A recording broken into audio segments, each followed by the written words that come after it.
Patrick. Thank you very much.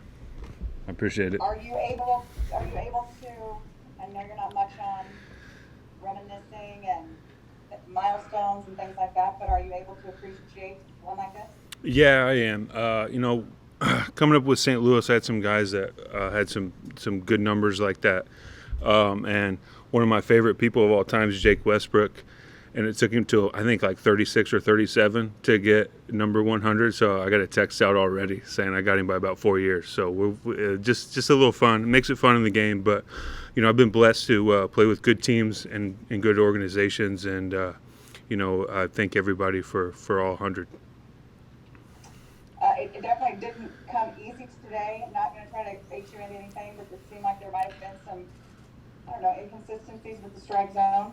Woody talked about how you're cool, not cool, but you don't get angry when you get hit, but when you feel like things are out of your control is when it's frustrating. Is that the case?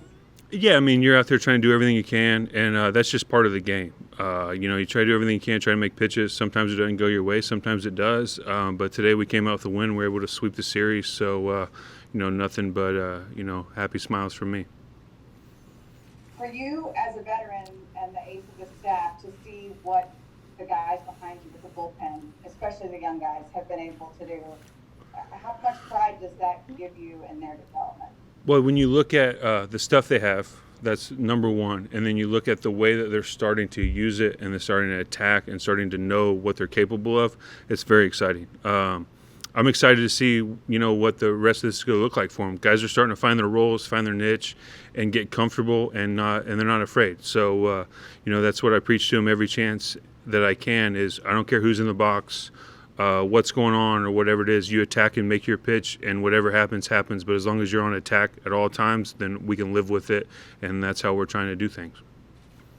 What do you talk today about your leadership and what you've shown in the clubhouse, and especially with the development of the young pitchers, and said that you want to be here, and you know that in order for you guys to win, everybody has to be able to produce.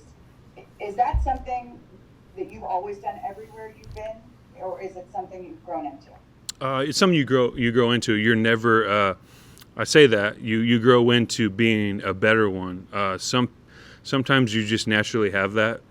I also had the luxury of early on in my career being in St. Louis with Chris Carpenter, Adam Wainwright, Jake Westbrook, Kyle Loesch, John Lackey, and those guys taught me a lot.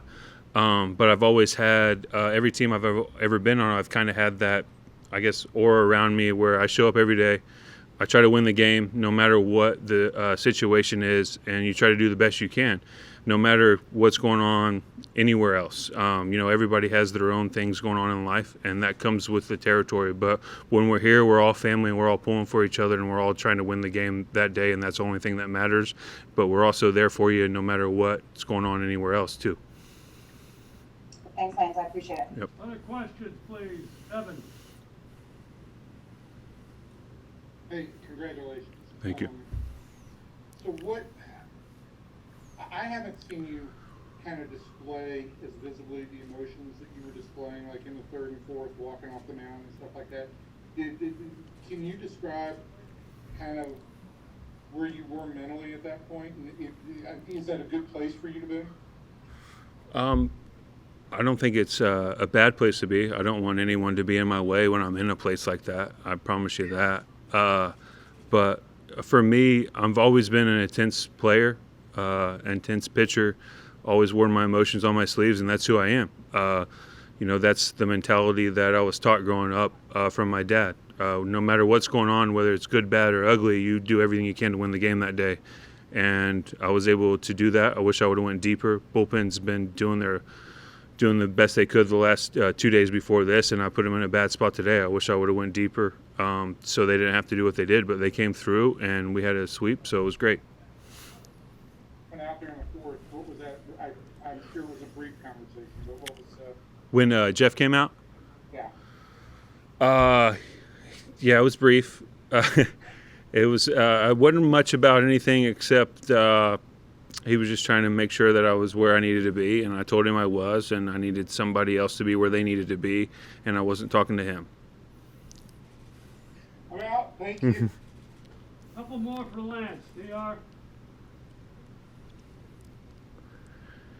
What did this three-game sweep of the Angels do for the team as far as morale or psyche or that area?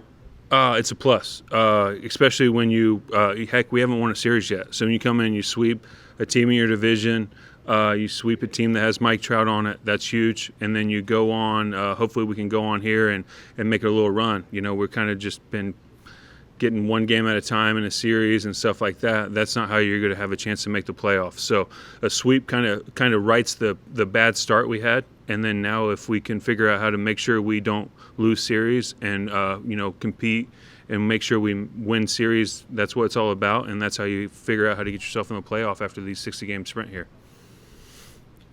Chris, last question. You good?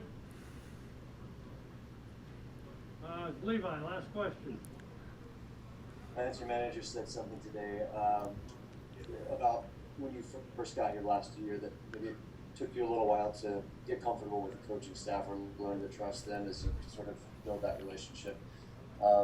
Is that a fair assessment? Do you feel like you're more comfortable here, near the end of last year and then coming into this year? Yeah, I mean, whenever you can have guys that you've been around and day in and day out, you can have conversations with, it's huge. I think it goes both ways, though. I think that I've shown that they can trust me to tell them the truth, and I can go out there and do what I'm capable of also, whether it's against maybe some of the ways of the analytics these days also. So, but like you said, we have a good relationship here. And I enjoy it, and I enjoy pitching for them, and they let me do my thing. But we're also truthful and going back and forth, and they tell me when I need to do something different, or maybe mix in something different, and it's all all with open ears, and that's what you have to do in this game to be successful. Figure out how you have to be good that day, or the next day, or how you're going to be good in the future, because you can't sit on what you did in the past.